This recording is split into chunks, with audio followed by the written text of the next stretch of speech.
Are you talking to VINIT PARMAR from Brooklyn, New York City? We're doing this on Independence Day. He is the director of Quest for Energy, a documentary film that played at the Wildsound Festival. How's it going, VINIT? Very, very good. It's a great and beautiful day. We were just at the beach this morning. Beautiful day here in New York, and thanks for having me, Matthew. And again, thanks for showcasing Quest for Energy at Wildsound. It's a pleasure and an honor to be part of your festival. Perfect. So what was your first initial reactions when you saw the feedback video online? Like, it's like I when I did the moderation, I was basically saying we could take it in two levels. We could take it just from a filmmaking experience about this world, but also it gets into a political perspective. And it took about 30 seconds for people to get into a political conversation. But what were your reactions? My reaction was, I was surprised, but also kind of I knew what. And I expected the reactions. I've been to other festivals where I had the opportunity to attend, and the reactions that I heard at the Wildsound are very diverse, and it's a really refreshing way to listen to the people, because I could not be there to respond, so I'm listening to only what people have said about it. So after the fact, and I love the fact that people had a mixed reaction. It's the mixed reaction of different flavors, different thoughts about what we can do in this with this technology, what's possible with this technology, and what people are willing to take on, and what they're willing to learn about. Or if they're not willing to learn about it, then I've heard that too in the reaction. So it was kind of expected in that sense, because it's natural to react to what other people are doing on the other side of the world, and saying, "Hey, listen, I cannot do that because that's not me," or that we have a different infrastructure here. We already have so much invested. Yeah. We cannot absolutely do what the Indians are doing because we're not there. We can't afford to change the way that they've made the change.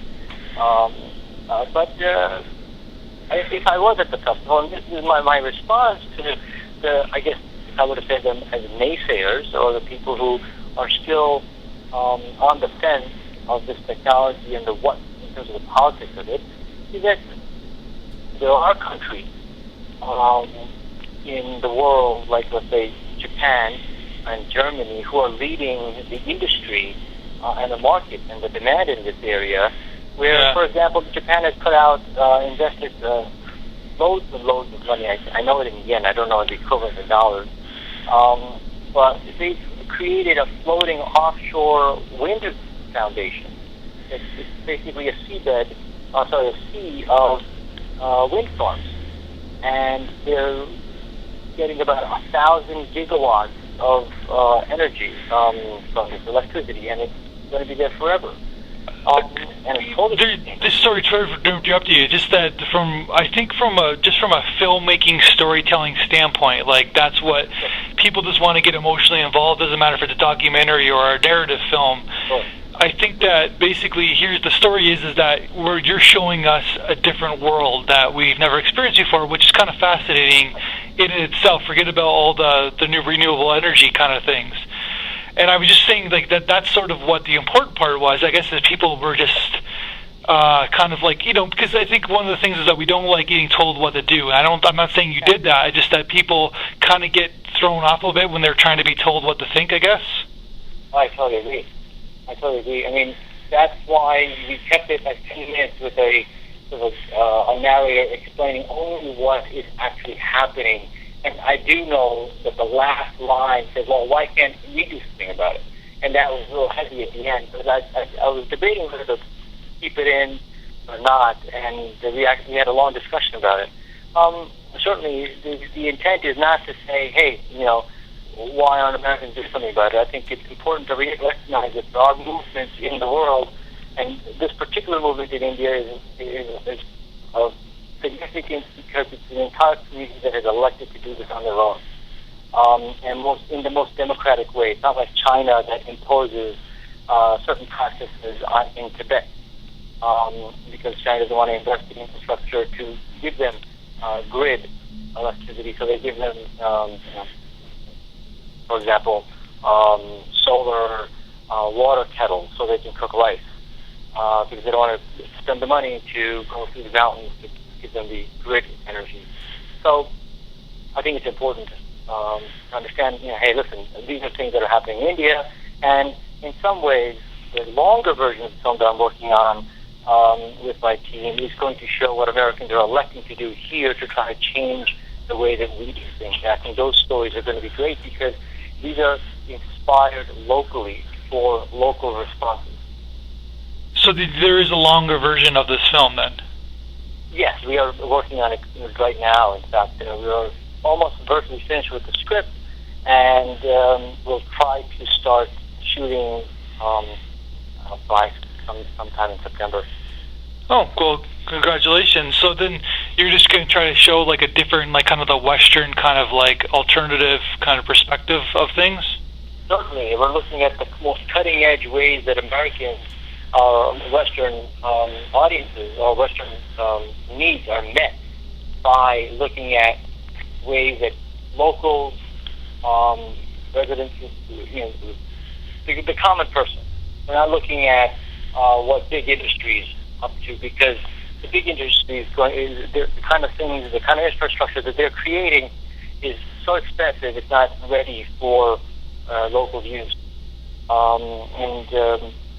So there are examples that we're going to work on that will document to show what Americans are doing to take control of the kind of energy that they can harness within their own locality. I totally understand, but at the same time, I was like, just to go back, like that, it was kind of fascinating you shooting in this kind of area environment, because I don't think it's been like, especially video-wise, I don't think this community has been documented. I think you're probably one of the first. Are you one of the first people that go into the shoot into this kind of community? They've seen a camera on television. In fact, they've only had television. If they have seen television, it's only because someone's neighbor has had it, and they've only had it because they have solar. Yeah. Otherwise, this community for the last 5,000 years has lived strictly on kerosene. So I think I was the first camera person to step into this area. This deep in. Of course, I think National Geographic and others may have gone there before, but they were not interested in the people. They're interested in the wildlife, because this is the largest area of the white Bengal tiger. Yeah, no, but that's what kind of was fascinating about your film, about just showing like a world like that's so kind of like, it's a small world now, like in so many different ways. How communities just live so differently from what we're used to in the Western world. Like the audience who watched that film are used to. That was kind of the more fascinating part, right? Yeah, and I loved being there. It was really like being on vacation, but of course we were always working. And it was fascinating to see what the people are doing. It was also fascinating to interact with them culturally, to try to tell them that I'm not trying to take advantage of them by having a camera there. So in terms of the documentarian's moral issues, there's a lot to cover to make sure that the people that I was documenting felt like they were participating with me or with my team. And so I had to go through a long discussion with them well before I pulled out the camera. So certainly, there's a lot of responsibility that documentarians have when they go to places like this, because it's important to make sure that it doesn't become a class issue. Totally, yeah. But it just becomes like how people live issue, I guess. You're right. And they, in that sense, we had to go through a bit of explanation about why we're making the film, why we're trying to highlight these Indian practices, and what we have to learn from. If not necessarily the technology that they're using, which is kind of very basic, but the democratic way that they've allowed themselves the opportunity to make these choices. And Americans, as innovative and entrepreneurial as they are, I think can do a lot more than what the Indians are doing. The Indians are only limited by the capacity of their education and access. for their price points. And they don't have a lot of money. I mean, Yeah. for them, a TV is a big deal.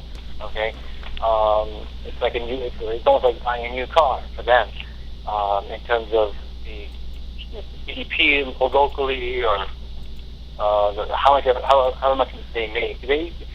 If they make more than $50 a month, they're making a lot of money. Yeah. Okay, so in that sense, I think what we're looking at, what the Americans can do, or the Westerners can do, is figure out how innovative we can be based on the kind of ways that the community, in a cooperative way, has given the local people access.